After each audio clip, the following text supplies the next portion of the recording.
Hey everyone, Amiya here from Resonance Astrology, and welcome to the Meet the Planet series. Although this is a bit of an extension, we're going to talk about asteroids today.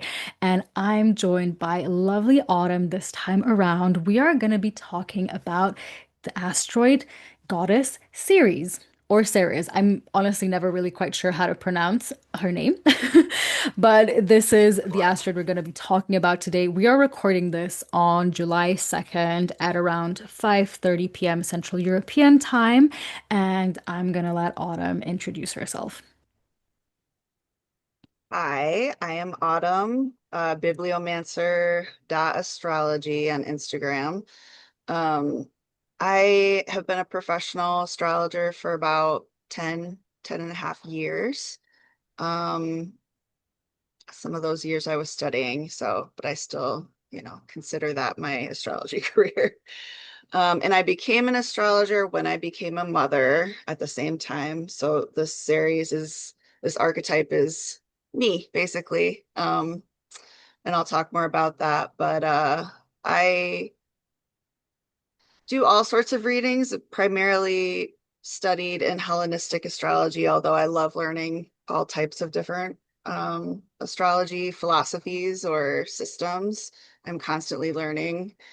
And I love, love, love doing readings for mothers or nurturers if you don't call yourself a mother, if you don't use that language. Because when your child is born, when each child is born, but especially that first child, or you adopt a child and you meet them for the first time, that is your birth chart as a mother, because we're Mhm. born into motherhood and we're never the same after that. So I love doing readings in that context because we're not picking apart your child, although we can do that in a different type of reading. We're actually looking at the chart and like owning it for ourselves. It's not just we're going to have a little one, our heart running around outside of our body, but also the what's born is also inside of us. So working with that is to me the best way that I have come to be the best mother I can be, which is very much reflected in my own Ceres placement. So I'm really excited to be here. Um, and thank you so much for the opportunity, Amaya. Yay, thanks. Yeah, I'm super excited to have you on as well. We already had a chat beforehand. We were discussing series stories. And as most of you listeners know, but maybe you're new here, I personally more of a noob when it comes to asteroids. Like I've dabbled a lot in learning about planets, like that's my forte. But the asteroids are also newer for me. Like I've heard of them. I know of their existence. And at the same time, through this whole process, just because I just felt it was the right thing to extend the Meet the Planet series, which again, I guess now it's Meet the Planets and the Asteroids. I think it just makes sense to take them into consideration because a lot of people really love them, really like them, and I think it can deepen the stories and the archetypes in our lives. And so throughout this process, I've also am learning more about my own chart, about my own series as well. And what else did I want to say? Well, I guess just that because usually I talk a lot in the asteroid parts, I'm probably going to be talking less and I'm going to be asking more questions just for the audience to know, since it's also like I'm also taking in information. So, yes, we're going to hear more from Autumn today. And first question for you that I have for all of my guests. I'm wondering and curious where your own natal series placement is. And you can also kind of go a bit into that story, right? Because as you said before, it kind of really bridged a gap for you in like doing astrology. So I think it's like very interconnected. So I'm really curious to like immediately go there actually as the first thing. Yeah.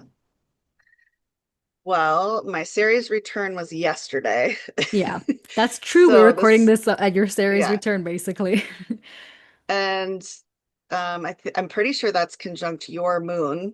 So we have that. So you have Ceres on your moon right now too, which is like because we're literally talking right now, and I have the Ceres and you have the moon placement in Gemini.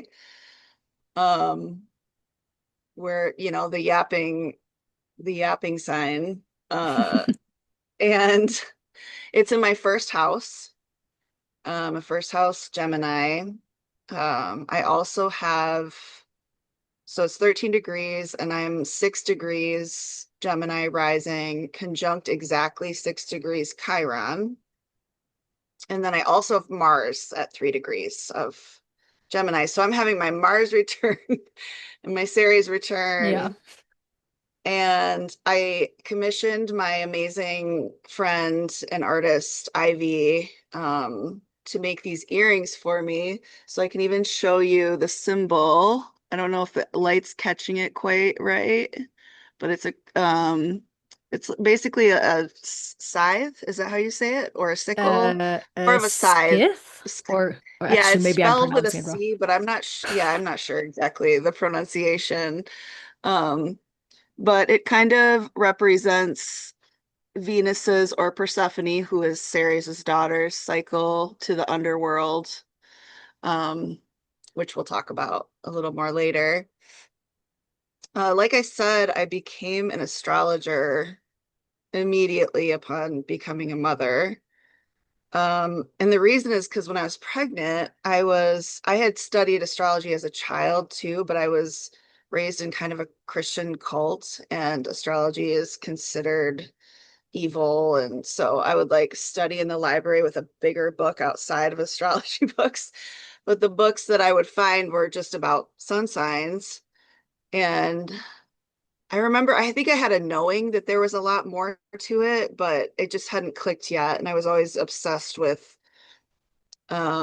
symbolism and mythology and philosophy and all of that, but like something wasn't connecting at all until astrology. But I was pregnant one day and I was on Pinterest because I'm 41 and we love Pinterest. And I came across a pin that was like, "What's your moon sign?" And it was like I had this moment of like, "What? We have a moon sign?" So how beautiful is that? Because the moon is often representative of the mother and the cycle of birth.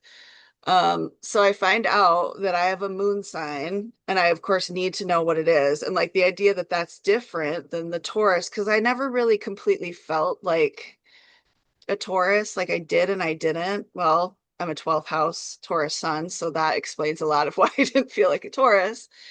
But it was this immediate connection between like, oh, like I can learn about myself as I become a mother, which I was terrified about because I got pregnant in a very, it was all very 12th house self-sabotage time in life. um, I was nearly homeless. I was in a domestic abuse situation.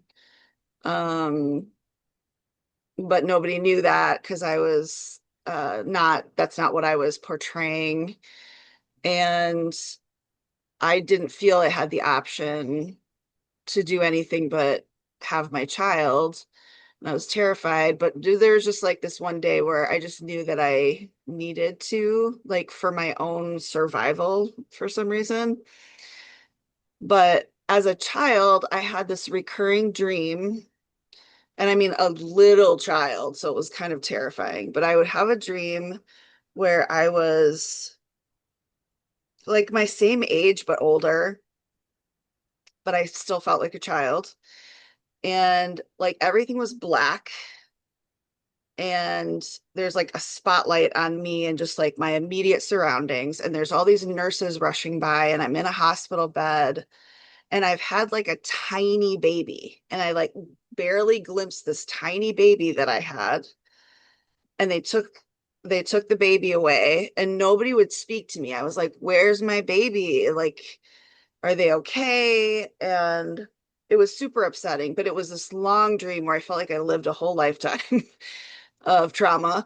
And then I woke up and I would all day long, like I would cry, I would feel just like completely devastated and confused. And I think that led me to decide I wasn't going to have kids. So this was not what I had planned. I had planned on like hiking the Appalachian Trail, like Cheryl Strayed, and going on that kind of adventure. But this ended up being my adventure. And my son Forrest was born 2 months early. He was tiny, and I was separated from him for a couple of days before I even saw him and held him. And he did great. They had to pump me full of steroids for his lungs. I had preeclampsia, which can lead to a seizure and death if it's not immediately treated. And the first time I saw him was on Facebook, which was incredibly traumatic. So there was this like, I felt the exact same way that I felt in my dream as a child. And so make a long story short in one way, and then we can fill in the blanks. I Sorry, I'm having a brain fart.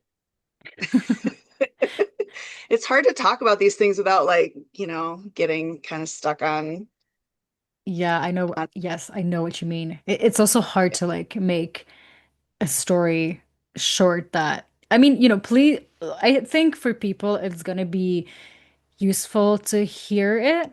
At least that's my hope.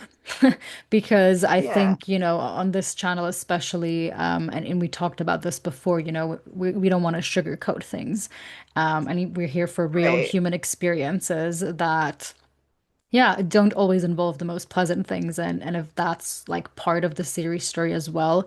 So whatever you obviously feel comfortable bringing in, Yeah, I think should be put inside for people, especially if it's like yeah, mothers that are going to watch this. Because right, like we talked about this, I've never been a mother. I have no experience whatsoever.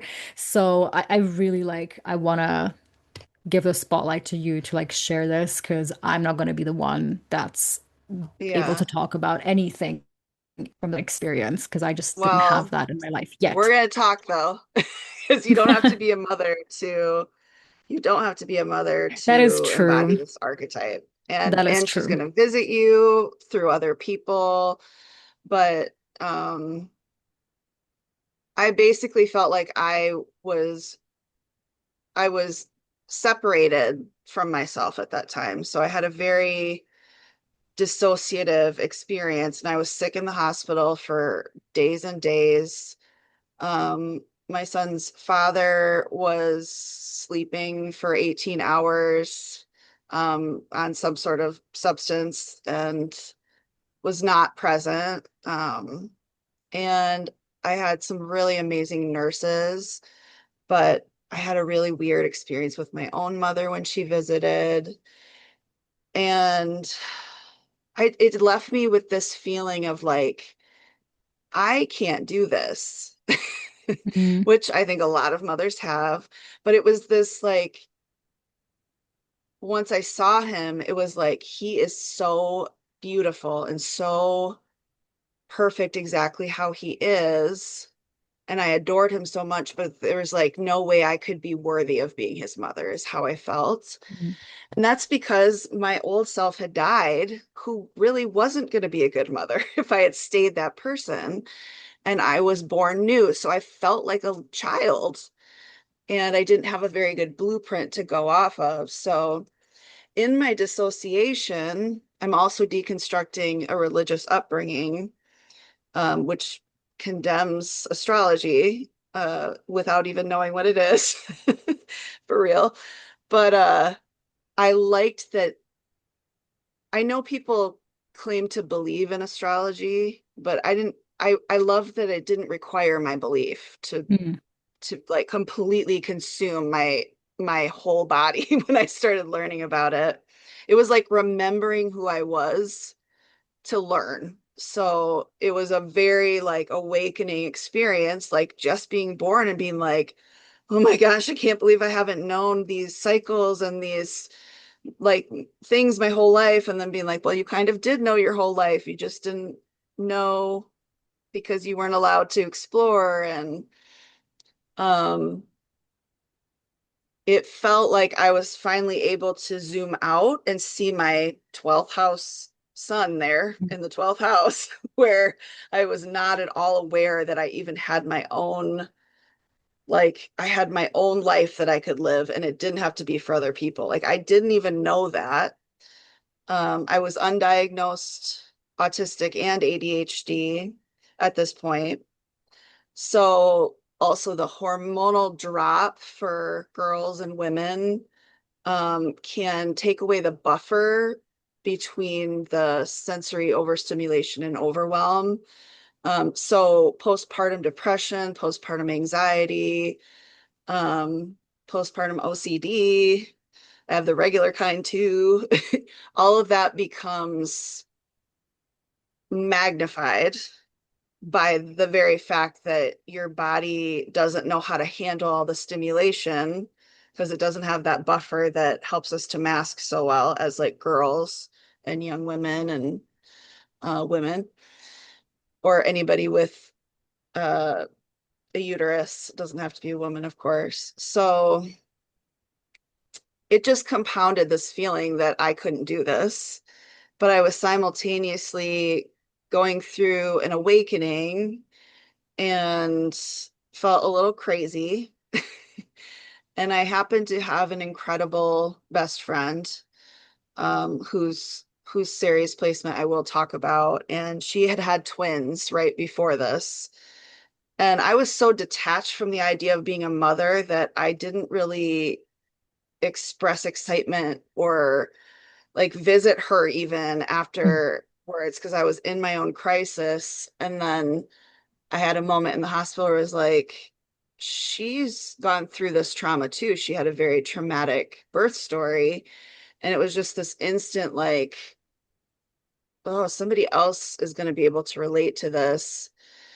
And she happens to be part of a large network of birth workers and healers. And um, I'm I'm one of the only astrologers in that circle, which I'm honored to be. But I really had all of a sudden these mothers mothering me in that postpartum uh, crisis that lasted for honestly like 2 years. Hmm. um, because it was more than just postpartum depression. It was that like autistic burnout and, the sensory overwhelm of a baby who's crying and you don't know what they Yeah. need, or the anxiety for someone with OCD. Is your baby going to stop bleeding or breathing any second because they were on machines at the hospital? And then when you bring them home, you don't have the beeping anymore. So, I really needed a lot of support, and I wasn't going to get it from my son's father or my own mother. She didn't visit for a very long time after he was born, which totally caught me off guard. I did not expect that from her. Um, but one of the biggest things that the Ceres archetype for me incorporates is Mars and Chiron. And I had emergency C-section, so there's Mars and Chiron. Because sometimes C-sections, unless it's chosen, can just be traumatic no matter what the Yeah. circumstances. Um, you feel very disempowered in that situation. You can feel sort of things happening in your body, but you don't feel in control of anything. Um, I had a really hard time speaking and my throat closed up after that because I just like I didn't feel like I had a voice. It was like you have to do this or you both might die. And I wasn't ready. I was just so terrified. So I really needed that mothering influence, but my own experience with my own mother was so scary that I had really like pushed that away. Like I didn't see God as female at that point. I was still learning so much, and I was never allowed to explore different spiritualities or the divine feminine. I didn't even really like hear those words until I was a mom and reading Women Who Run with the Wolves.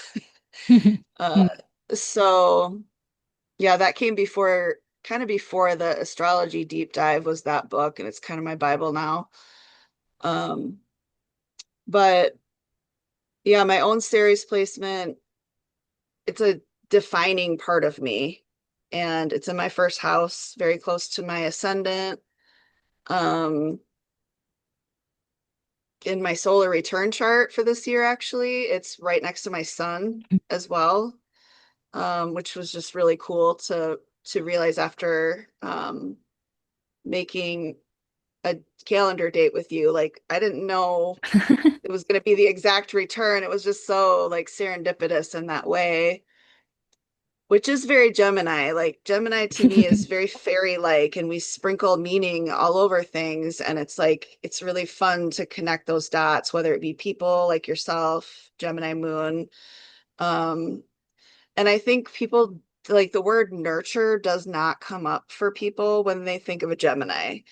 And it is my way of nurturing to ask questions of people and to feel nurturing toward them while I'm asking the question, but to like engage somebody else's curiosity and get them to maybe see from a different facet or perspective without, it's like letting them find their way. Maybe it's like the Socratic method in a way, but letting them find out how they feel, what they believe.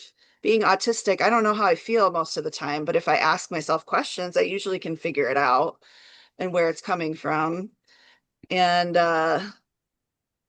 yeah, it's a very playful, it's warm and nurturing, but not always in practical ways. It's nurturing intellectually. My own mother was a teacher, and Ceres is very related to elementary education, childcare in general. And I started to go into that too when I went to college. I decided not to do that. I kind of went way off the rails there and became a mother all of a sudden. But I was also going to be going into that. And one of the biggest things for me is that my teachers in school, I know a lot of kids with autism have horrible experiences with their teachers, but I had these two amazing teachers who really nurtured my Mm. brain and like were really excited about my ideas. And um with my own mother, like she would sometimes correct papers that I had written, and like I'd gotten an A and she would like regrade it as something worse. And so I always felt really stupid and like I never did anything right. And then I would go to school and get this kind of affirmation that somebody saw the glitter in me or in my eye, or like appreciated my creative ideas, even if they were wacky or like coming from a spiritual place, instead of like slamming my intellect because I was lost in my imagination or seeing meaning in like a spider and needing to like stop the entire class and talk about the number eight and spiders and webs.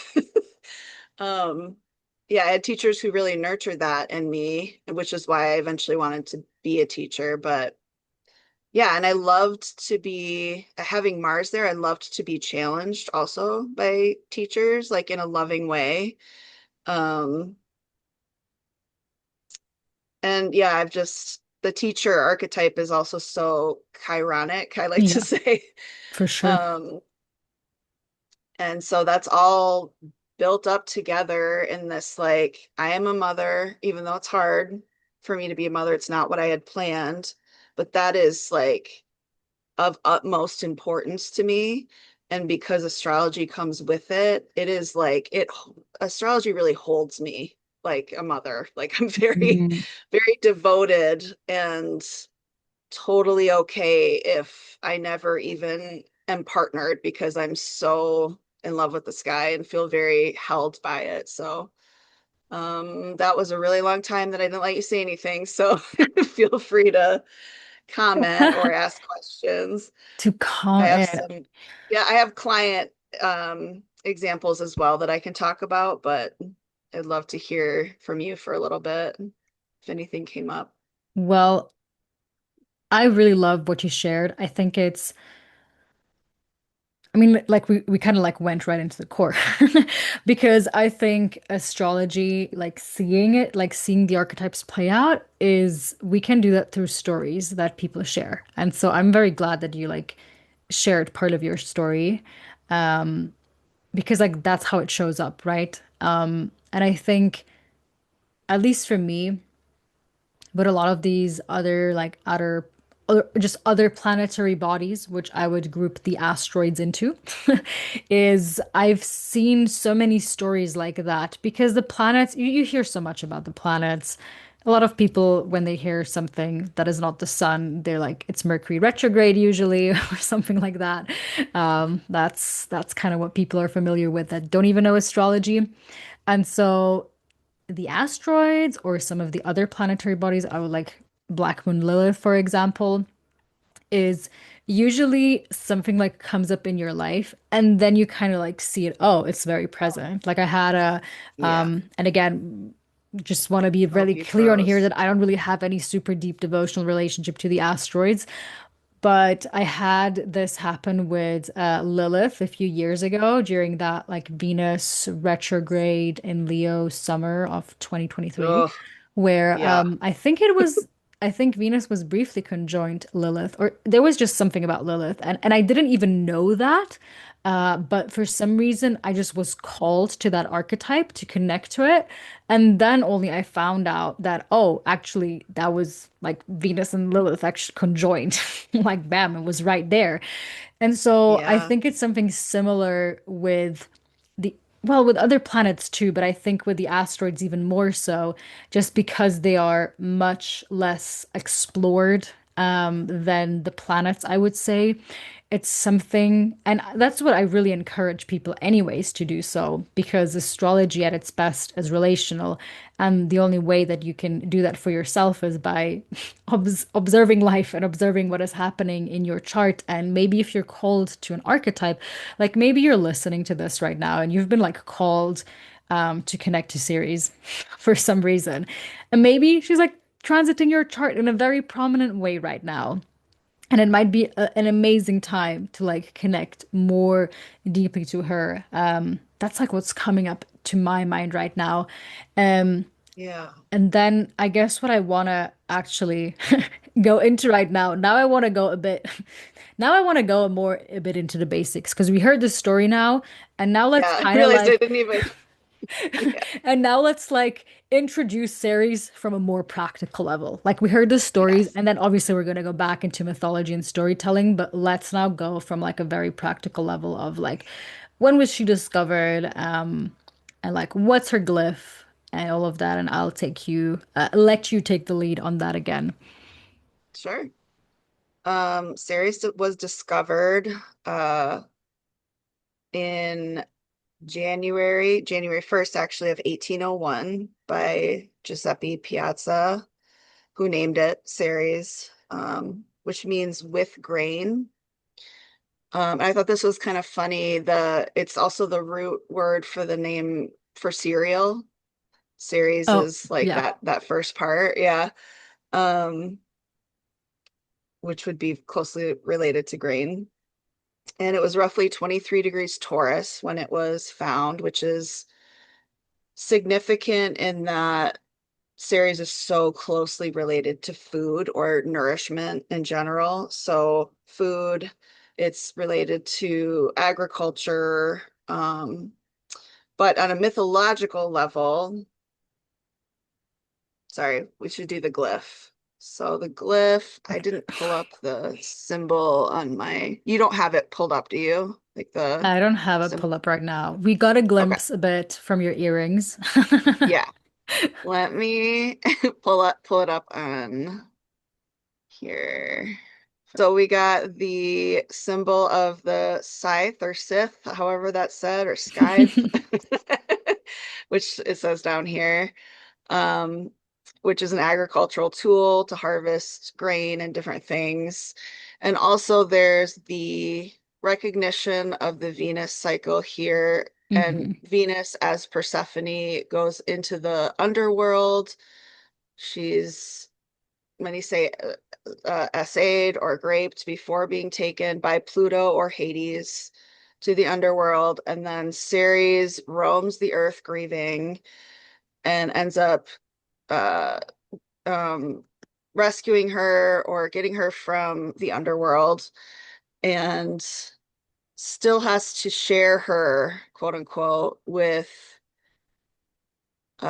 Hades or Pluto because she's eaten of the pomegranate, or different symbology that Yeah. that's associated with, which is just that cycle of Venus becoming, going into the underworld and then rising again as the morning star. So if you have anything to add about the symbol, please go ahead. I'm not sure if I explained it super well, but Well, you can explain symbols as well as you can, right? But yeah. well, one thing though that just like kind of popped into my mind right now, and I haven't thought about it before, but is the fact that it's actually also very similar to the Saturn glyph. Yes. Yeah. It's actually kind of like the opposite, right? Because like Saturn, Yeah, maybe we can pull it up right now in case people are watching, just so they can kind of like see the difference. If you can maybe for sure. pull up the Saturn symbol, because it's kind of like a Yes. reverse Saturn symbol almost, like not exactly, but very, very similar, I would say. Right. And that obviously And makes sense for me since, well, uh, Libra is the exaltation of Saturn, right? And that's a Venusian ruled oh sign, yeah. so Venus Yeah. and Saturn Well, go together. also Ceres is Saturn's daughter, so there's that as well. Of course. And Saturn is Am I right? also Is that is well, that I don't know. I definitely don't want to yeah. take that into mythology like Yeah. I In but yeah. Roman mythology, Ceres is the daughter of Saturn and Ops, sister to Jupiter. Okay. So there's Jupiterian and Saturnian influence there. And in the Greek mythology, it's Demeter. Yes. So we got the Saturn symbol here, which in a way is like an inverse, again, a sickle or Yeah. a scythe. You kind of think of when you see the archetype for death with the black hood.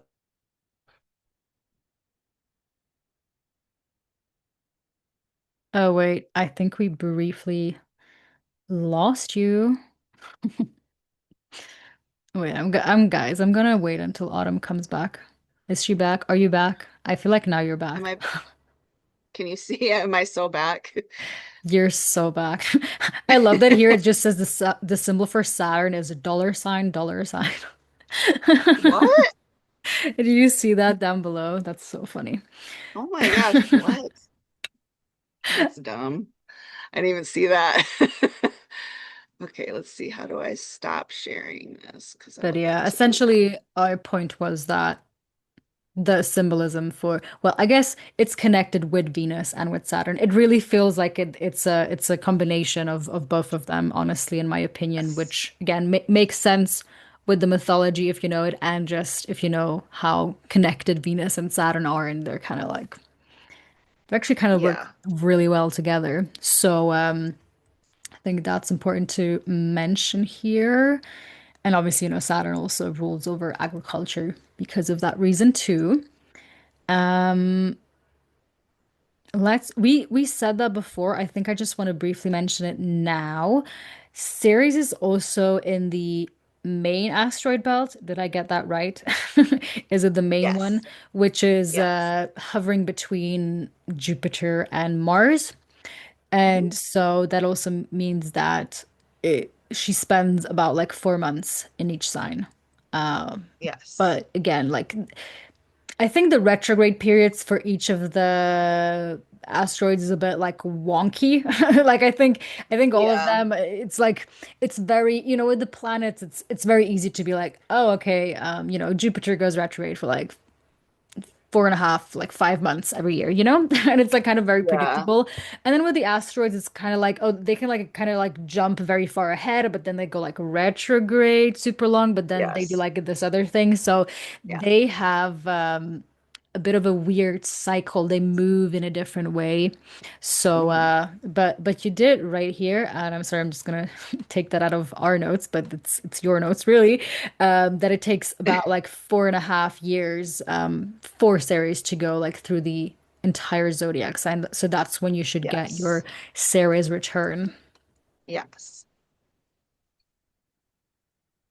And now, well, unless you have anything to add to that, I think now we can go more into the mythology part. We already like kind of went into it. So I'm actually not sure if there's Yeah. too much to say more, but I think, is there anything you would want to share more deeply about that story? I think there's a lot to be said about Persephone, and she's kind of the star of that story. But there's a deeper patriarchal shift here where we see Zeus or her brother or uncle, I guess it would be, um, kind of orchestrates the abduction. And then her father being Saturn, there's not talk of, I mean, it's not well known who Persephone's father is in this case. I'm sure it is, but that's not talked about. There's a really close relationship between Ceres and Persephone. Like they are in bliss. It's probably a little too much, like they're too close. And that's kind of that maiden phase where like mother and daughter are like one, and there's harmony and there's innocence and safety, which a lot of femmes go through as younger people. And then the reason it doesn't matter if you're an actual mother or not, or parent or not, because we all have the archetype of like inner child and inner mother. We talk about inner child a lot, but your inner mother is also like gets kind of thrown off to the side, and then we project the, you know, that mother archetype onto our own mother, other people, which is so nuanced for people. But there's this betrayal that happens, and Ceres never stops looking for her, never stops trying to find her. She is depressed. She stops eating. She stops, by stops eating, I mean the land is barren. So Mhm. the fact that there's this, um, the fact that there's this element to food and agriculture and fertility, that's what ends up becoming her leverage to get her daughter back. And then she ends up finding out that she has to still share her with kind of like her new spouse, or um, this new bond that they have, which is, you know, every Venus, everybody has the dark feminine, the darker side of Venus, which is often losing that innocence as a child, I mean, some people way too young. And by losing innocence, it can be in any way, but a lot of us have been, you know, victims of sexual assault, or our own fathers or brothers, or disappointed in general, kind of just like given up Mm. for personal gain by men in different ways, or being devalued.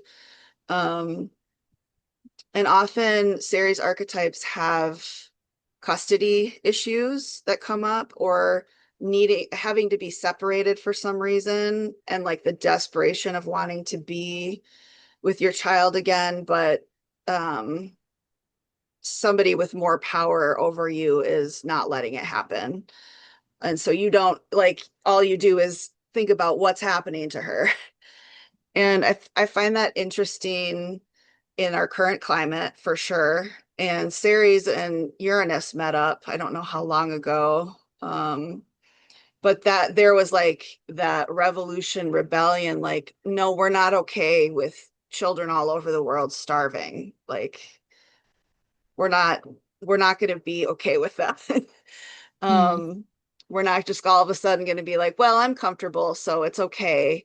Like all children are our children, which is a very Ceres value. Like the value of children is immense. And I'm all for matriarchy, so which does center children and the most vulnerable people. There's not a hierarchy like patriarchy, so people tend to think that means like we're just going to switch over and keep the same systems in place, but it wouldn't be. It would be very centered on the safety of the child, but also it's a natural thing for us to go through the underworld and come out, and then our relationship with our mother, our inner mother, our actual mother is totally different.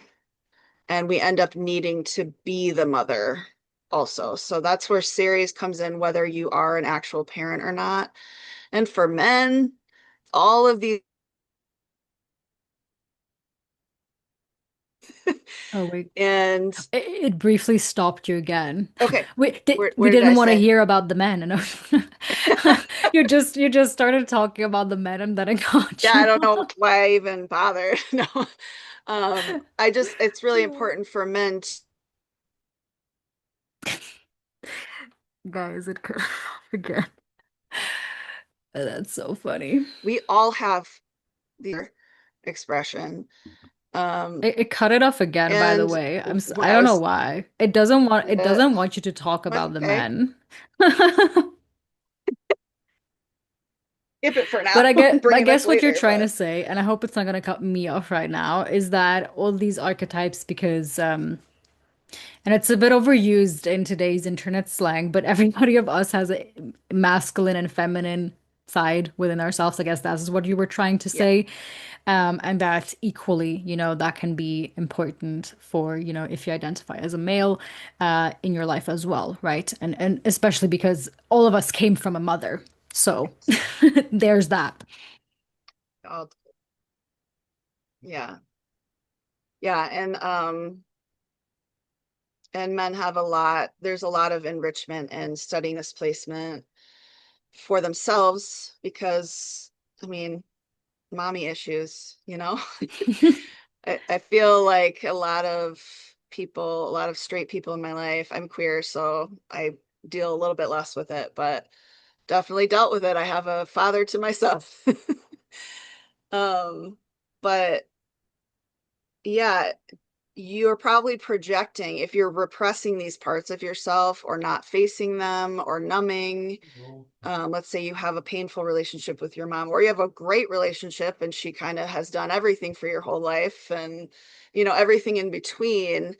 You're going to project it onto your partner, onto other women, females in your life because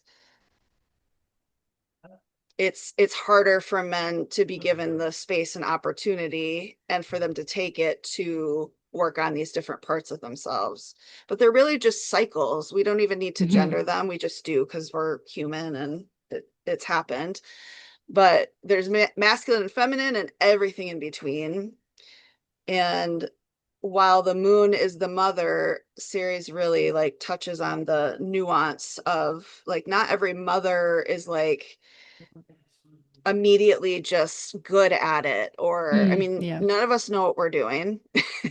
And some people have a horrible experience, they don't wish that their child wasn't born, but it's deeply traumatic and there's a lot of shadow work to be done there. And it's almost like I didn't labor in the way that I had wanted to, but I definitely labored like for years processing so that I could connect with my child and not feel so like, oh, I can't do this. I'm just a stand-in or whatever kind of dissociative survival skill that I had put in place right away. So, um, yeah. Yeah, yeah, no, that's very good you're mentioning that because I'm sure people are going to be listening to this and then they're going to be like, "Oh, what is my Ceres placement? I'm gonna tell me about my chart and my Yes. experience and everything. And first thing I also want to say is if you have a difficult Ceres placement, is also it would be the same thing that I would say to somebody that has like a heavily or difficult aspect of the other planet in their chart is to not just go down that like doom and gloom route because I think that's always just Right. very easy if you see something. um I would assume something like, Ceres conjuncture Saturn, you're like, oh my gosh, I'm not gonna have any kids or something. um Right. there's many things that Um, can happen. I think astrology is descriptive rather than prescriptive. So it mm, describes things happening in that same way that it described your story. It didn't like cause that story for you to happen. It described it happening. It right. gave it a Right. framework. Yes. And so Mm, I just want to be like very clear on that. If yeah. want to go exploring after that to, yeah, like maybe you see this, and like you really want to become a mother and you're like, oh shit, like I have a, this doesn't look good. Yeah. No. It can mean many different things. And as you said, not Yes. even like not everybody, and everybody has a serious placement, but not everybody is going to be a mother. So it's Right. also, it's like similar things that I would say maybe towards the fifth house in astrology, which talks about Mm, children. Um, and yes. sometimes it can talk about, like, if you have children, it can talk about what your child is going through if a planet is transiting. But if you don't, it Yes. can easily also talk about your own experience of like your inner child work, or maybe also mothering work, right? Like all of that, or like a Yeah. birthing process, which I think we've all seen with Jupiter in Cancer right now. This like metaphorical birthing process of like letting an idea inseminate you and like putting that out into the world. Hmm. That is all also, Yes. I would say, from what like I'm hearing, also very much like a series process as well. Yes. Yeah. Yeah. Every parental relationship. So whether that be parent-child, child-parent, single parents, grandparents, foster, step, adoptive, even nannying, any kind of role that we play is going to have, Ceres is going to say something about it. Going to say something about all of those different parental relationships we have, not just the mother. And it's not just the person as a mother, but also our own mothers. So I think yours is in the fifth house, right? In Pisces, Yeah. your placement.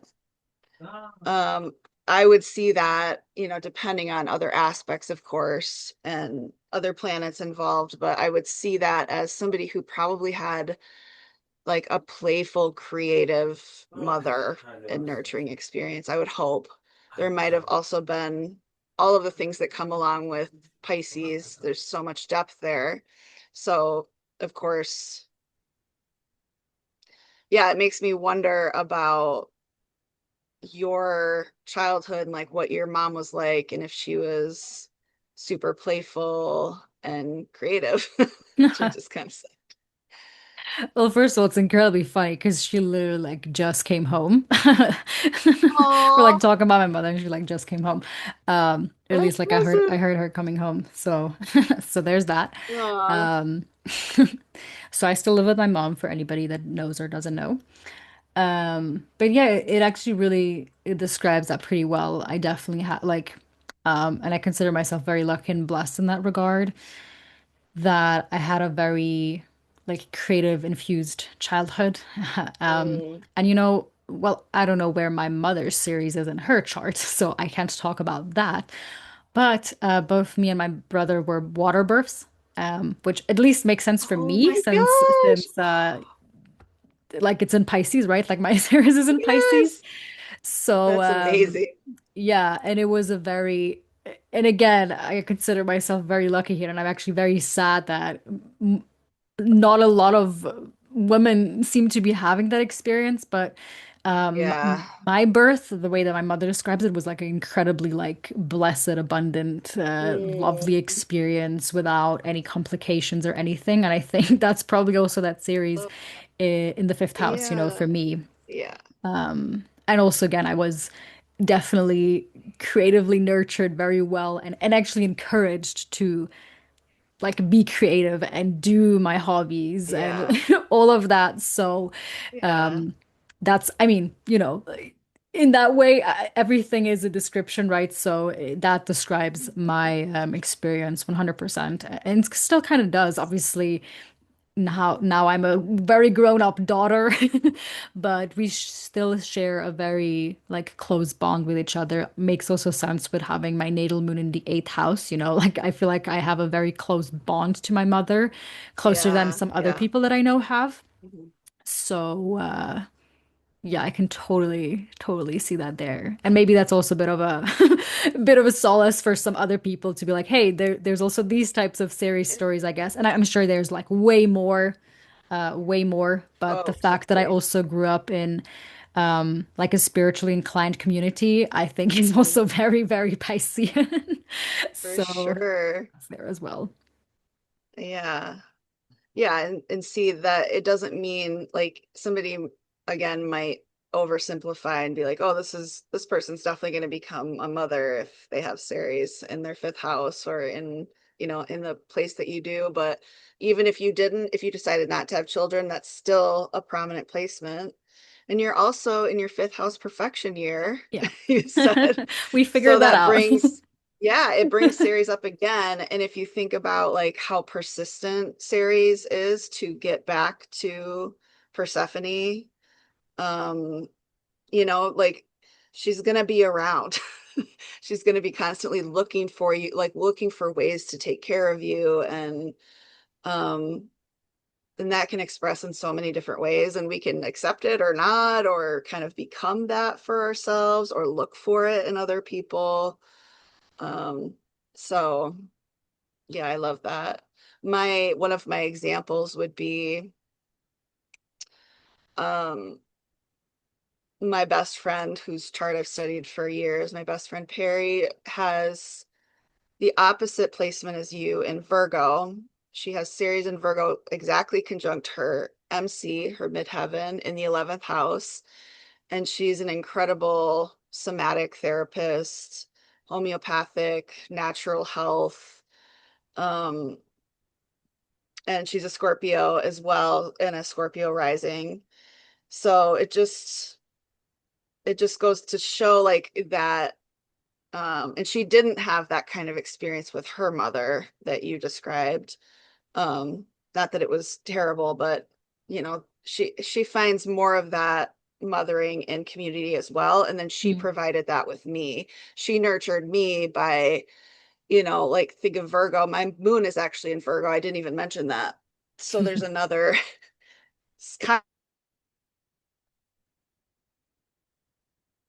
yeah, she brought that community to me. I didn't have that. I had a Sorry, lot it of, just briefly, I think it moved the laptop and then it briefly cut you off. But oh, just sorry. with the part of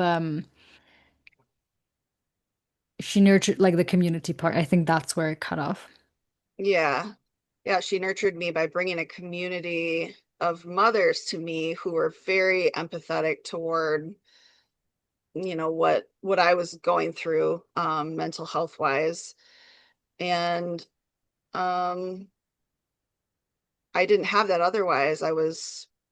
Most of my close friends were not parents, and so not that they couldn't have also helped, but I didn't want to burden anybody with what was happening who didn't understand it because I didn't understand it myself. So, but then her ability to bring me in community with people who could look at me and be like, yeah, I felt really sad too, or like it was really hard for me to hear my child cry, or like just to be validated in so many ways. And I got mental health support as well. It was that was huge. That was really huge for me. So I love the opposite example of Ceres in that context. Oh yeah, no, And she that's a good does, one for yeah, sure. Like that's a yeah. I think also the like I was thinking before about my chart briefly again and how I think a lot of us, and again, it's like kind of coming back to that fifth house. I feel like I really have, and I think it's probably because Ceres is like very close. I think it's almost conjunct like Fomalhaut, which is a very prominent fixed Ooh, star in my life. And so I see it a lot as in like nurturing my ideas and like bringing them to life and my creativity and like I see myself being a mother to like my creations, which I'm s sure yes. people that are creative will completely get and relate to. Yeah. So that is I think it has like a lot to do with my also my own inner childlike journey and like kind of reclaiming that part back. Like not that it was ever like fully lost, but definitely, I also had these moments of like losing my innocence and dark night of the soul and like feeling completely disconnected to my Yeah. creativity and really and actually that makes complete sense when I think about it now. um but I didn't think Don't about it you love that that?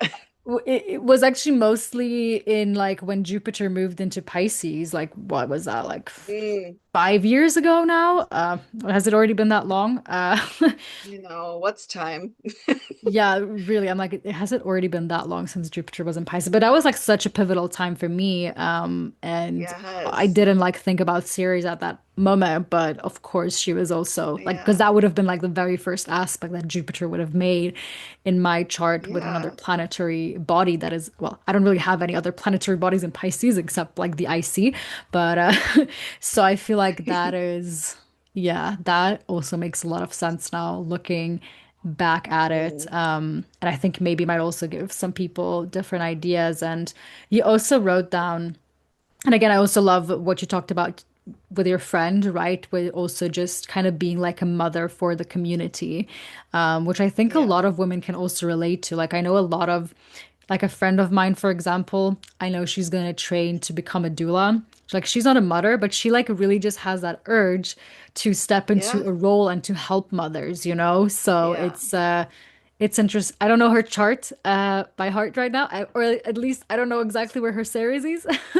But that would, I need to explore that afterwards, actually, and Yeah. tell her if I see something. So, I think it's like where we're being called to nurture something might be like a Yeah. good umbrella Yeah. term, how to like Yeah. group series in, or like what you can look for when you try and study her in your own chart. Yeah. I also didn't, I don't know how much I stressed how connected to grief series is, which Oh, we everybody didn't goes talk through so as much about well. it, but that's a Yeah, good we and important didn't. one. Yeah, the grief process is very series like, and that's where, like you mentioned, you don't want to look at your chart and um start like feeling like you're doomed because of a placement, because as much as series is about grief, it's also about reclamation and return to your mother who's Hmm. been desperately seeking you. So there's a reunion at the end of this. And so if you're, in a dark night of the soul with your creativity or in your relationships or your own relationship with your mother or whatever, there's always the promise of coming back to that mother figure and then moving on from that point, which might be different, but yeah. So just wanted to bring that back in. No, I think that's a very important puzzle piece to this. Yeah, And I think it's also, and if you feel like really disconnected from like mother or that word just irks you for some reason, I think also just connecting to like the divine mother, if I can put it that way, yeah, where it's like more of like a mythological connection to something that you would ascribe to as a motherly figure, yeah, yeah, can probably also be very, very useful in like reestablishing a relationship to, because it's an archetype at the end of the day, and it's going to play out in all of our lives in bigger or smaller ways, and at different points in our lives, it might take up more room or less room. So in that regard, I think there is always a connection that can be made, even if maybe you're not surrounded. Like there's always like a yeah. path of like just connecting to it from a mythological divine level as well, for sure. Hmm. Yeah. Yep. And even just the eating disorder aspect is real as well. Um, there's That grief just with that that. felt like so like, oh, and this is like here. Yeah, it's a little disconnected, but what I was going to say is like the grief isn't just specifically related to like losing someone Hmm. to death or like somebody that you care about going through um assault or whatever. It's also grief related to food and nourishment and Hmm. whether we didn't have enough or we're not able to provide for our children or ourselves. Um, so sometimes these different series pieces are connected in interesting ways as well. It makes sense if we like pull in the moon as well, which I would say is very much Yeah. connected to very similar archetypes of Yes. nurturement. And I've definitely seen in many charts, like a moon that is heavily aspect or just difficult aspected, like people struggling with nourishment, which often would fall into the category of an eating disorder or just eating disorderly under stress. It's like your environment, right? And it's like a coping Yeah. mechanism at the end of the day. So, Mhm. and that's, like depending how you're dealing with grief, that's one coping mechanism with it. And I think it's important to just keep in mind that, at the end of the day, you got to feel it so you can heal it. And that's Yeah. well, the uncomfortable part about it, but also the liberating part about it. And by no means am I sitting here and being like, oh, it's so easy. So you should just go feel it because it's a heavy weight. Like grief is not Right. a, oh, I'm just feeling it one time and it's gone. I think many people have described it very well. And that makes so much sense, like with the moon also being there of like coming in waves. Hmm. So it's really Yeah. something that is a feeling that has motion, even though it's heavy motion. Yes. And it might, Yes. again, like a wave, feel like a bigger one all of a sudden. And then it's just like Yes. crashes us out for like 3 days. And then it might be a Hmm. smaller one. So, yeah, I think it's very Yeah. good that you brought Seasons. this up as well. Yeah. Sorry, Series what kind did you of say? rules Sea this goddess? Oh, seasons. seasons, yeah. You heard sea goddess because you're Pisces series. But yeah, Ceres is very heavily associated with seasons, and my name's Autumn, which is also funny. And I wasn't even born in autumn. I was born May 1st on Beltane, so that's interesting. But also with eating disorders, whether we're talking on a small scale or food complexes or like a large scale like there's genocide happening so there's no food for people or whatever that may be. um the mother is often, I mean, at least in my culture here in America, the mother is often heavily related to the food complex, so that can also be a thing. My kiddo just came into the room, so sorry. I was like, did also your mother like just come into you? No, I thought so for a second, but no, thank God. The mother Thank stepped in. No, goddess. just, only the forest stepped in. Yep, only forest. Okay, Oh, now now I you're think now you're live. here. Okay. I don't know what was the last thing you heard me say. Oh, are you ADHD too?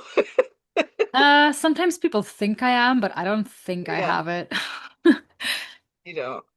Well, I Uh, know it shows up in different ways with different people, and I know I shouldn't compare myself, but I just had like a close friend for a long while and she really had like ADHD.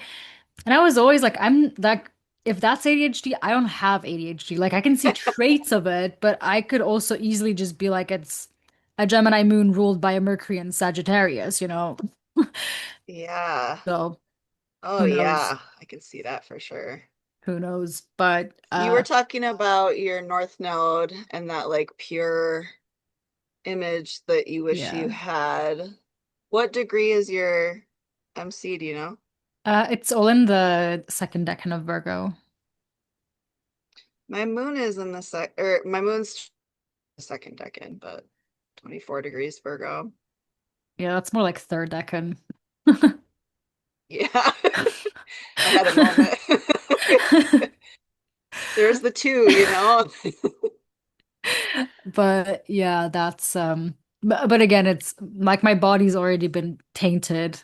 Like even if I Oh. wouldn't what that sounded like way worse than I meant it, but I just mean like even if I didn't have the tattoos, I already have at least from last year, like I had a surgery for endometriosis, so I have like scars from that. Not super visible, but still there's there and I had like part of my life where I was like self-harming. So like that's also on my body, if I want it or not. So it's like Yeah. even if the tattoos were in there, this body already has is not pure. And I really don't mean that in like a No, degrading I way, understand.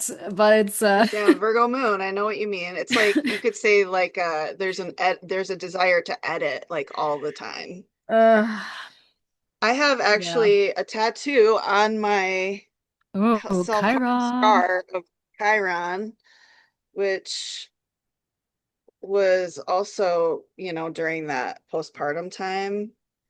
And I got it when I went to Norwalk for the first time and the only Oh time. I wow. said it like I've been there a million times, and I have not been there a million times, but it meant a lot to get it there.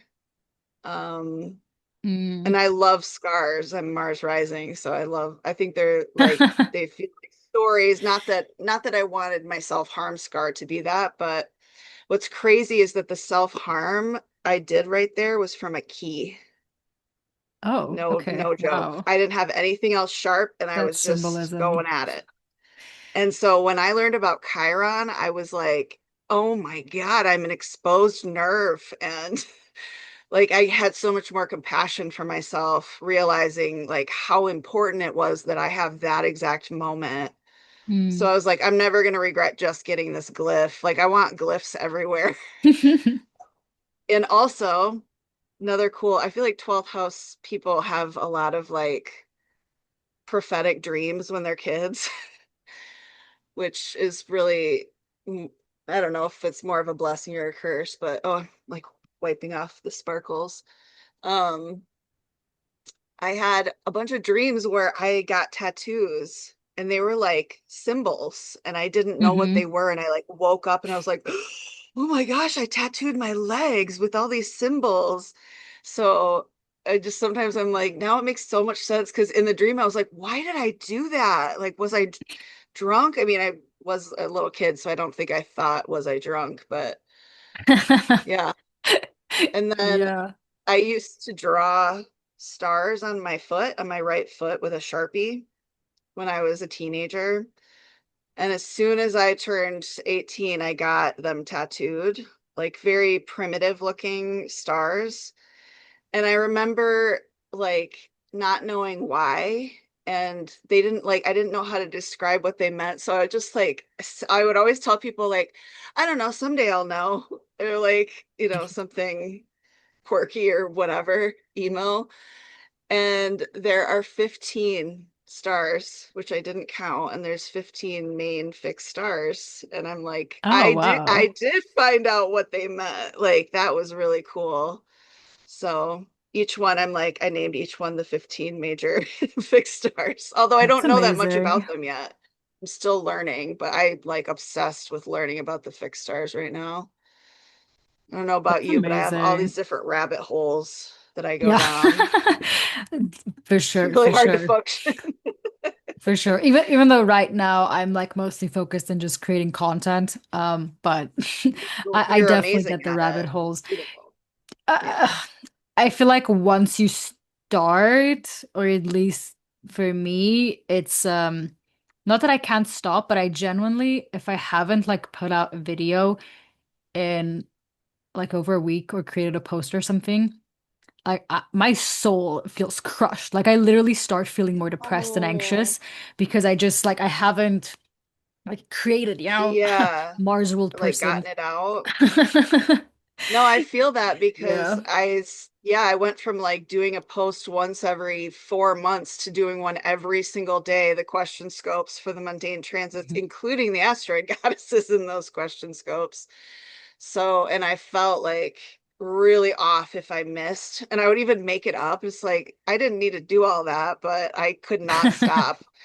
And I had had a my solar return sun was in the sixth house, and I was like, that's funny. I wish it would have manifested differently, but I was, yeah, it like turned into something I really enjoy getting out there because it is my series expression.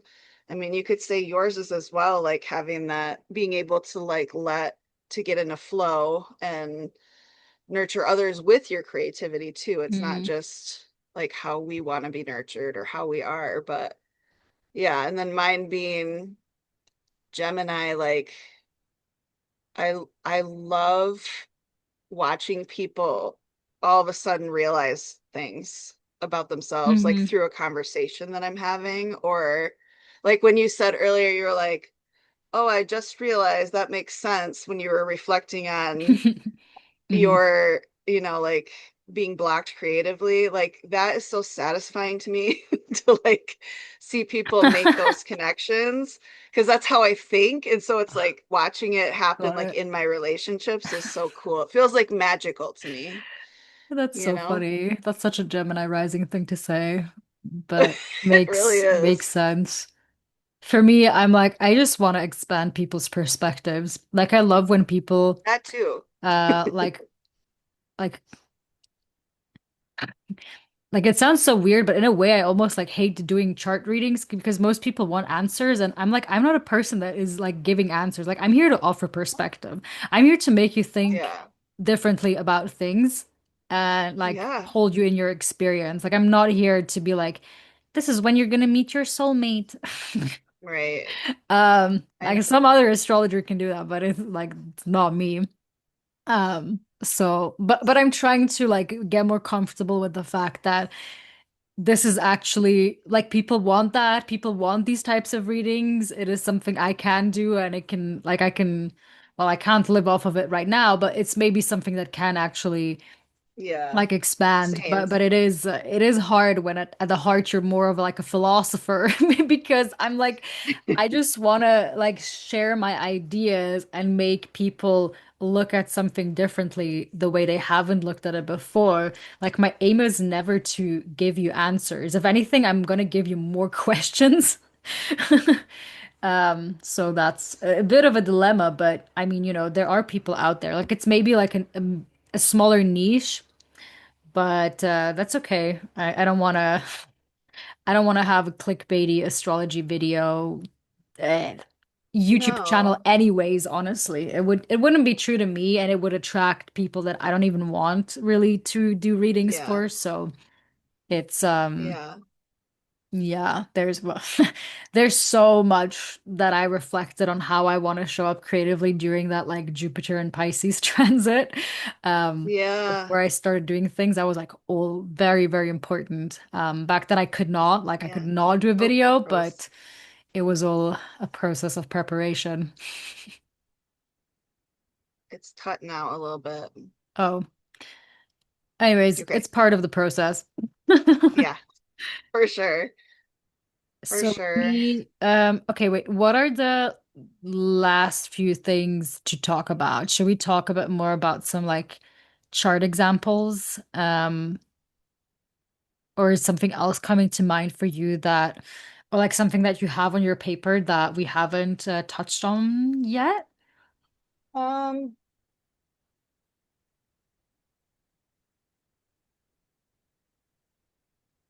well, not really. I liked what you said about like ways people can connect with their series.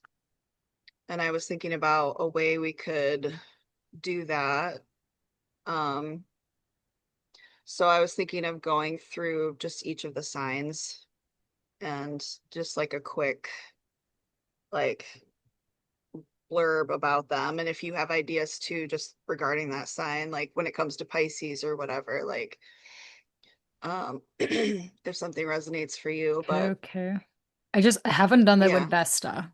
Um, you know, like I yeah, haven't like just Like I just don't want people to, because like then one episode is going to be like, oh, we're going to talk about the asteroid through the signs, Yeah. but then the other episode we're not going to talk about that. Right, So right. And so that kind of messes with the prescriptive, the idea of not being prescriptive too. So someone can get a reading if they want that. So that's good to point out. Okay, I I think have, really just generally more from a practical level. But let me know when yeah, we like because before like we're gonna need to be quiet for like 10 seconds just so I know where to cut it to know that okay, we're officially like that is going into the recording because all of that we talked about right now is not gonna go into the recording. right, right. Yeah, so I'll let you know when I'm like done with the thought so you can have a sec. Um, yeah, I can do more stories if you think that would be cool That would or maybe be cool, like one or two more stories. more, sorry, it's cutting out a Oh, lot sorry, too. that would So, maybe be cool, no, it's like okay. one or two more stories. Yeah. And then on the track of connecting with Ceres, it'll just be more broad. Um, it'll be more broad. Yeah, no, that's You completely does fine. your do you have like a typical audience in terms of like more modern astrologers or Hellenistic, or is it just all over the place? Um, I don't know. I think probably more from the Hellenistic perspective, but Okay, there are also people it seems like it, but like I'm yeah, sure there's also people that watch my channel that like don't even know that I use whole sign houses. right.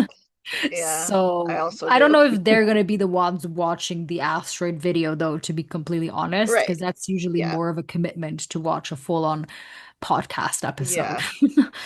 But I Pause hope again. I've gained enough trust with the people for them to actually do watch it. Yeah.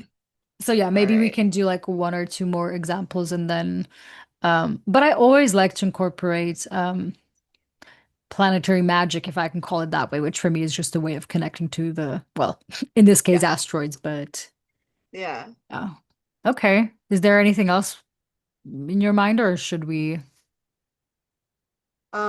There's me that and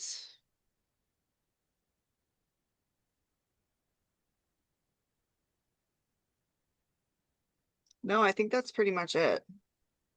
Okay, cool. Yeah. So I could do, I think I'm just gonna do one more story just Okay, because the other one is like too kind of like complicated and hard to explain. So I don't want to get on a tangent with that one. got it. Um, and this one's kind of that this one's my son's father that I'm gonna do. So but I can keep it anonymous if you think I should not mention that part. I don't know. Uh, uh, y I'm okay you with it. okay? No, then We it's don't have fine with me. contact at all, so it's not going to be Okay, okay. okay. Just didn't Well, know if who that's knows? sometimes I Maybe don't he's know a if I'm subscriber in my oversharing. on my channel. No, definitely not. But no, for Oh me it's man. fine. Like Okay. like whatever you feel comfortable having out in public is fine for me, but I need it to be I okay feel for like you.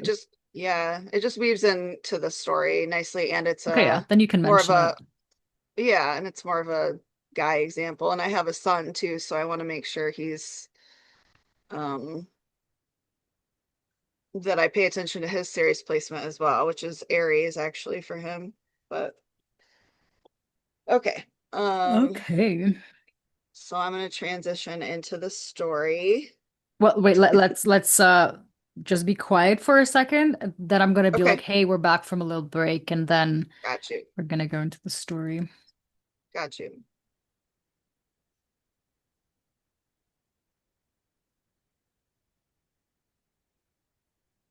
So, hey everyone, we are back from a small little break. We are gonna continue with one final story around series, which is gonna be interesting and it's gonna kind of be tying the loose ends together. And then we're gonna talk a bit more about how to connect to series, maybe from your own personal birth chart level or just like in general. And then we're pretty much gonna round it off. So let's get into the story. All right. This one is actually um, more on a personal note. My son has Ceres in Sagittarius in his fifth house, conjunct Uranus. And I have Uranus right close to there as well in Sagittarius in my seventh house. Um, and he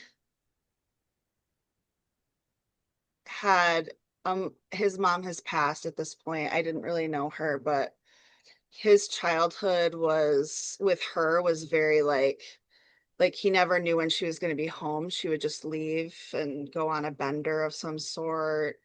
Um, she was very unpredictable, and she like they would go on these pleasure seeking like tangents. He's a Leo rising and a lot of Leo placements. And he got put in foster care at one point because, she wasn't a she wasn't able to provide for them. And while in foster care, she came around and like just kind of was like, "Do you want to come to Texas with me?" or wherever they went. I can't remember the state. And he was like, "Okay." And he was a teenager, but like, if your mom's coming back and like, let's go on an adventure, that's so Sagittarian, first of all. And, she's like, let's have fun while we do it. And like, that would involve alcohol and drugs. And then she ended up leaving him in that state and he had to find his way home. Just like a very unpredictable situation. So he has his own he's one of those people that instead of like working through that, he really projected that onto me and his other child's mother and just like expecting this like perfect behavior that never changes. And he was like really upset if I had my own way that I wanted to do something. He would just like fly off the handle or assume that I was leaving because I needed space or whatever. He would just be hugely reacted to that. And it was just a very Uranus Ceres thing, which is Mm. interesting because now it's in Gemini and it just met up with Uranus too. So a bunch of babies with that connection will be born. But yeah, I just thought that was a really pertinent like event that happened. And yeah, other than that, I wanted to talk about some ways that you can connect with your Ceres through, like you were saying, some planetary magic, whatever that is for you. Um, and I think a big way is to take note of what sign it's in, obviously. Mhm. And depending on that, really considering that sign and the ruler of that sign, the element of that sign, and thinking of the ways that you wished you had been nurtured and you weren't for whatever reason, and then giving that to yourself. So I did that in that I got myself tested for autism because my son has autism and I like in his process like I felt very nurturing being able to like find support for him where I Mm. couldn't give it to him and to learn about how his brain worked and to be able to communicate with him because we couldn't communicate like neurotypically. And through that, I was like, wow, like, am I autistic? Because so much of what he did just seemed like normal to me. And then realizing just how masked like I had been for so long that it's like I didn't even know that it would be okay to not, like to not stim. I've been repressing stimming my whole life, and I would never do that to him because it regulates his nervous system.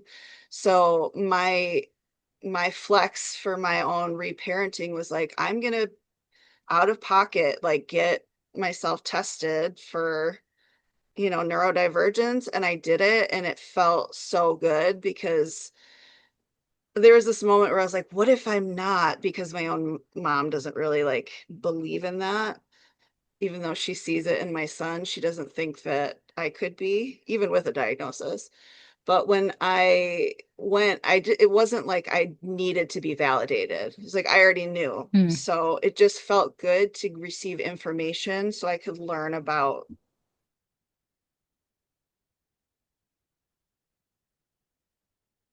reflection of like how nurtured and how I've been able to nurture my own son, which I don't always do perfectly, of course. Um, We had a but moment of really, freezing again, by the way, sure. which Do you remember where it was? it was I learned about and then we never heard the what it was. What I learned about, what was it after or before, right before that? Do you know? Uh I'm not quite sure, but just like that's when I learned about like something about myself, I think, of does Oh, that ring a okay. bell? Yeah, I said a lot after that. So, okay, good. So I learned a lot about myself through my own son's autism diagnosis process and was able to understand how my own brain works, which is totally different from his. We're both autistic, but it expresses in so many different Hmm. ways. But I think giving yourself the thing that you weren't given, because I think what we can do is just like feel sad that we weren't given that thing and not like take the idea of giving that to ourselves and not expecting it from somewhere outside of us. Mm. So, that's not always going to be a big, huge move, but like, somebody who has Gemini rising also like writing nurturing things to yourself, writing a letter to your future self. Or like, like you're nurturing them into being instead of like the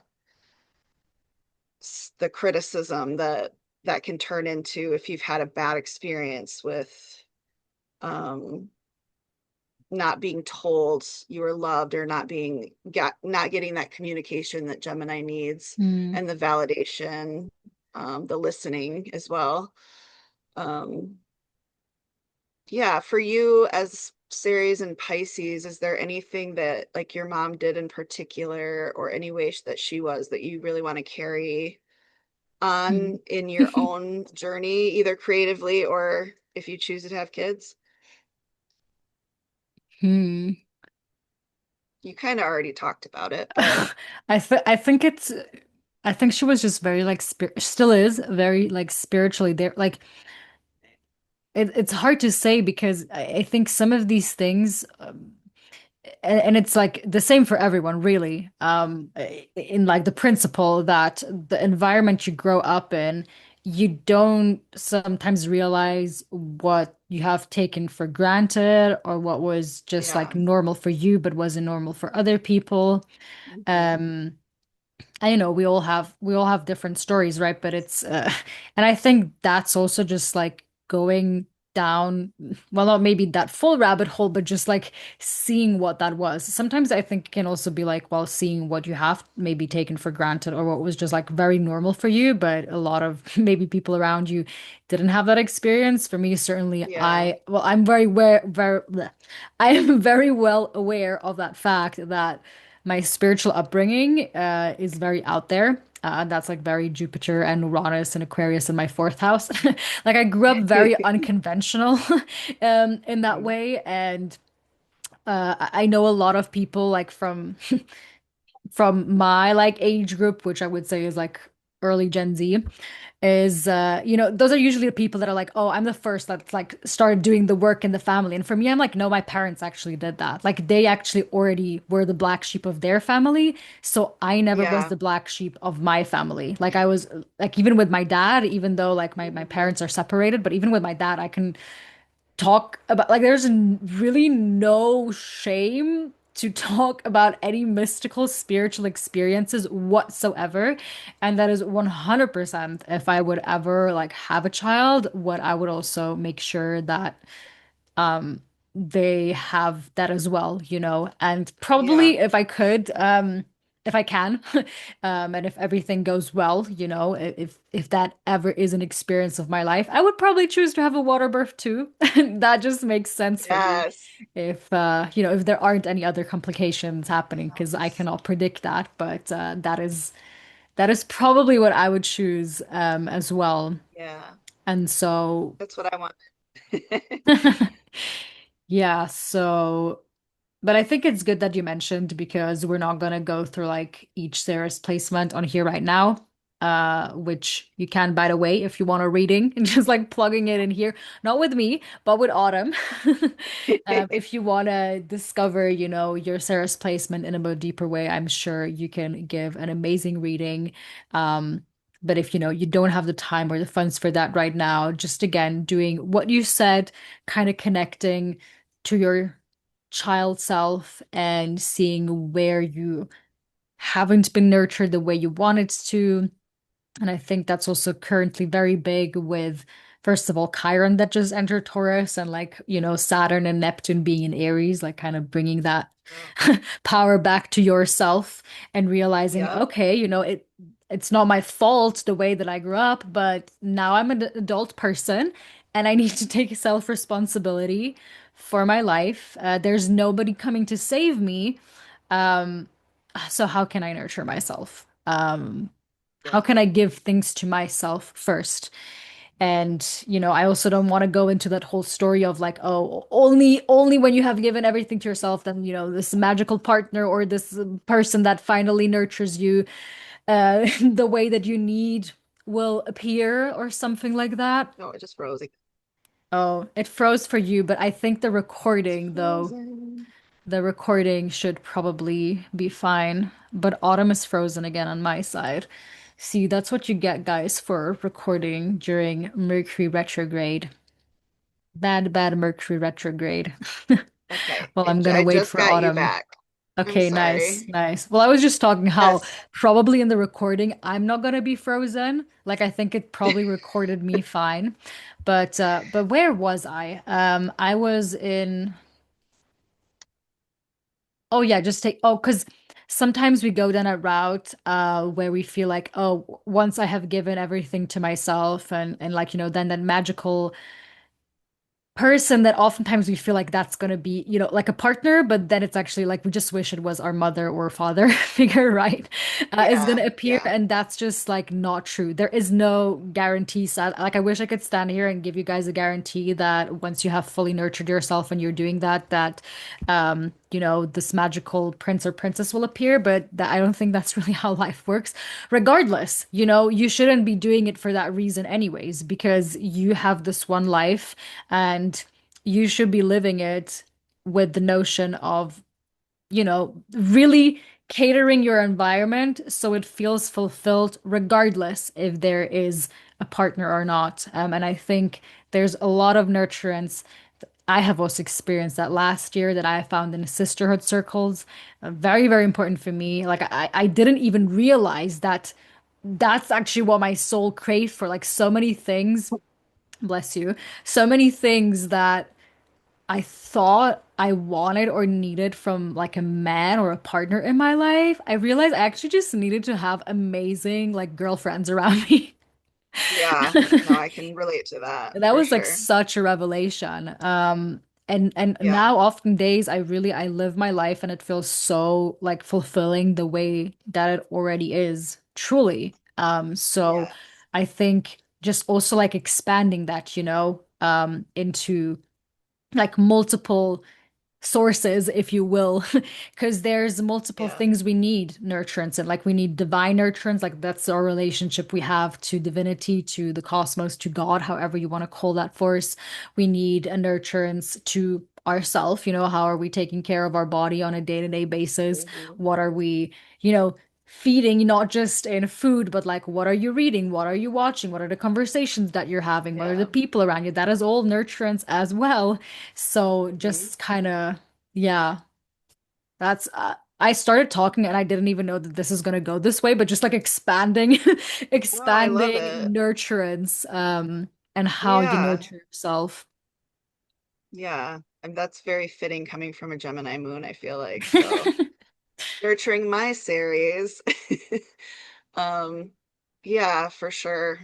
And also we do heal in relationships. So it's okay Yeah. if some of these things are coming out in your relationships, but having that awareness of it, um, and not projecting onto your loved one without realizing that's not their experience or being blind to their experience. Because everybody, another thing is, just even talking, if you're on a level with your own parents or whoever nurtured you, if you can talk to them about their experience, sometimes Hmm. it gives you insight into why they maybe couldn't give you some of the things that you so badly wanted. And for them, that was part of their pain too, not being able to give you that or not even thinking about it. Like my Hmm. generation, our parents didn't give a fuck what we were doing. We were all over the place. Like boundaries were difficult. My experience was different because my mom had me when she was like almost 45. So I had that big age difference. My parents are 85 years old, and I also live with them. I'm a single mom, so, gotta do what you can here. But yeah, if connecting with other people or asking them about their own style of nurturing and like you said, having that shift in perspective and seeing all the different facets of this topic. It's not just this Roman or Greek mythology. It's like, the story or the archetype is embedded in all different ways in our lives. Yeah, what also just came to my mind, and that's probably because I come from like a very therapeutic background, but Mhm. not that this is gonna turn into a therapy session or me telling you what to do, but I just feel like giving examples, because again, if you're lucky enough to have your parents being still alive and being able to have a conversation with them, it's always worth considering that. But if for some reason they're deceased or even they're alive, but it's impossible to have a conversation with them for whatever reasons, uh, there's tools. There's writing letters you'll never send, but Mhm. it's for just like getting these feelings out, and you're like, actually I just like sometimes and that's like not my experience, but I heard it from other people, like, you write these letters and then you read it and you're like, that's actually what I really needed my mom to tell to me. Like I wish that's what she Yes. said to me. Yeah. And that can be a very like healing experience to like heal these inner parts of you that symbolize um that relationship to the parental figures and there's also like family constellations or psychospiritual Yeah. drama, that which Mhm. is, you meet up with people essentially. Well, you do it in a you don't just like randomly meet up with people. It is guided, I would say for the most part. So, and you usually always have like one person that is like guiding and overlooking it. But what happens in these sessions is that you choose random people, usually people you don't know. Like usually that's like people you have n never met before in your life. And then you ask them to turn into the role of your mother or your father or both of them and your sibling or whatever, because it's about like enacting that relationship. And it's incredible what Whoa. can sometimes happen because, they've never met your parents, right? Like you don't even know who they are, you don't know their history, but they just like step into that archetype and all of a sudden like patterns seem clear. Mm. And things can be healed or looked at that were never possible before because again, and sometimes, because the astro spiritual realm is thin and we're all connected at all times, sometimes you go through these sessions and something happens and clicks and all of a sudden, a conversation is actually possible in real life with that parent figure. I don't Wow. want to give any promises here, right? But I Right. No, have but I that's have heard fascinating. that of people. So that is Yeah. 100% something that I can also recommend. It's called Sorry, I wanted to say planetary constellations because that's the workshop we're doing. We're essentially doing that with planets, but it's family Yes, constellations. It's family constellations. that's Um, beautiful. My friend, who's Virgo Ceres I talked about, mentioned, I don't know if she went far into that therapy, but she was trying to describe it to me. And I was like, of course, my astrology brain kicked in. So I love that you're doing that. I can't wait to take that workshut and hear well, more about that. it's an in-person workshop, so I'm very sorry, but Okay, you cannot no attend. worries. But I'm trying to figure out a way that I can do this online. It's usually hard to do it online because Yeah. you do it in person, like you can immediately interact, which is you can't really do that Yes. online. But I have this is like such an unintentional promo, and it's just an idea I'm putting out there for anyone that's listening. But my idea that I had with how this might be possible to do online, and I'm specifically talking about planets here right now, not family, even though planets can Yes. symbolize family archetypally, is that I thought about maybe doing an online workshop where people can, but it requires your work as well here, to like um what is that word? I'm having it in German, just to like create the planets yourself, to like Yeah. form figurines out of dough or something like that, or Fimo, Yeah. or however, like Play-Doh or however these like things are called. Yeah. Um and Through then be art. able Yeah. to like set them up yourself so you can kind of like maybe set up your birth chart, or just have Yes. something where you can build a relationship. So that I'm just gonna, it's an idea. It hasn't been fulfilled yet, but just because many people heard about our workshop, but they're not from Switzerland, I was really thinking, how can I make this Love maybe that. available for people all over the world? So that is an idea. So if anyone made it this far to the podcast and you're interested, like let me let me know, like write me a DM or write it in the comments. I'd be super curious to hear. That's something to consider. That'd be like a planetary tea party. I love it. Kind of, yeah. I think Yeah. so. Okay, so let's bring it back to series though, because she's the star of today. Is there any like final thoughts or something that is popping up in your head right now that you think is important to mention before we like fully close this off? Completely fine if Mm, not, but if there is, now's the room for that.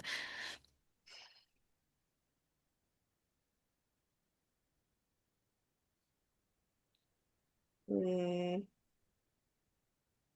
I don't think so. That is completely fine. Yeah. That is absolutely completely fine. Well, then, lovely guys, we're gonna be coming to a close. So, Autumn, if people want to find you, if people want to interact with you, if people want to get readings with you where they can talk more deeply about Ceres or even the other asteroids in their chart, where can they find you? It's real simple. Just email me at bibliomancer.astrology@gmail.com to assure that I get your message. But I'm also available on Instagram via direct message. I just have to control the amount of social media I use as a single mom, so I don't have my Yeah. notifications on. So sometimes I'm slower to respond to that.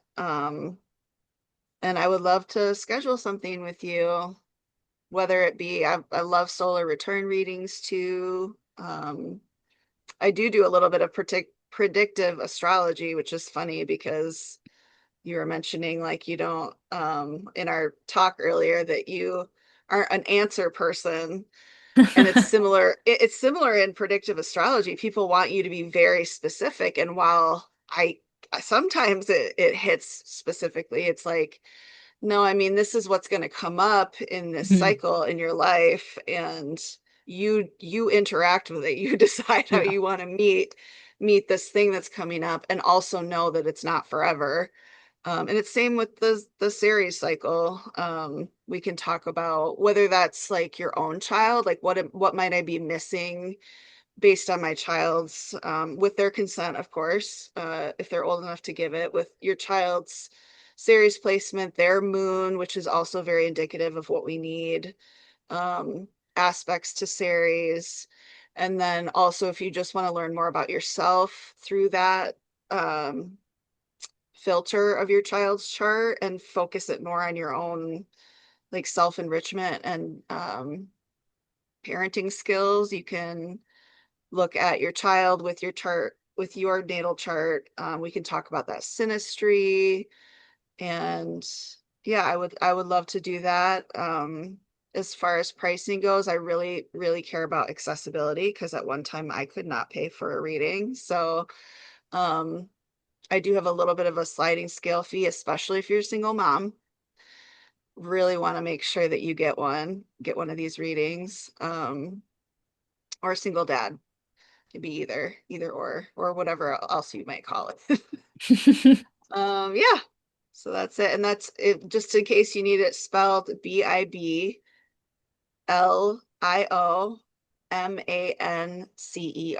Bibliomancer dot astrology.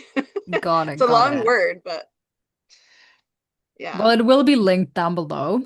So hopefully people can Oh easily yeah. find it. I'm showing my age again. That is no worries. It's also completely fine to spell it out. But obviously, I hope I can just, people can just go through the description and click the links, and it will all be very Yes. easily accessible and findable. So if you want to go get a reading, do that. Especially again, if you're a single Wonderful. parent. No, I love what you're doing. It's sometimes we don't like we forget um people from all social brackets, if I can put Yeah. it that way, if that's the right wording for it. Oh yeah. And I fully agree. I also try to make my astrological readings as accessible as possible.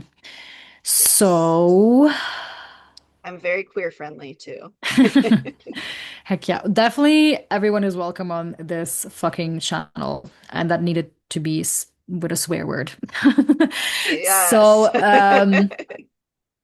yes, that's what the person that has the sun and the ascendant has to say. I'm like, come as you fucking are on this channel. Like, you're Mhm. okay exactly as you are.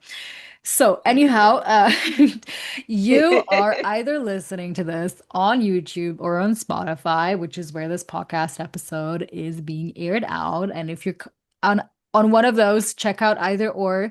YouTube has a lot more than the podcast episodes. I do weekly overviews there. I do horoscopes on there and just general planetary deep dives. They're usually very intuitive, whatever comes up, usually also full and new moons. And the rest sometimes there's just a transit and it comes up, and I just feel like I need to talk about it, and then I do. That's kind of how my astro practice works. And yes, you can find me everywhere under Resonance Astrology. Again, YouTube, Spotify, Instagram. Um, what else was there? Oh, well, my website is also Resonance Astrology. Yes. So, yes, that's what I have to say. Thank you for being here, Autumn. Thank you for doing this with me and sharing Thank your you for having wisdom me. around Thank you. series. And yeah, I wish everyone that's listening to this a blessed day or evening, and hopefully we're gonna see and talk to each other soon. Bye. Yeah. I Great.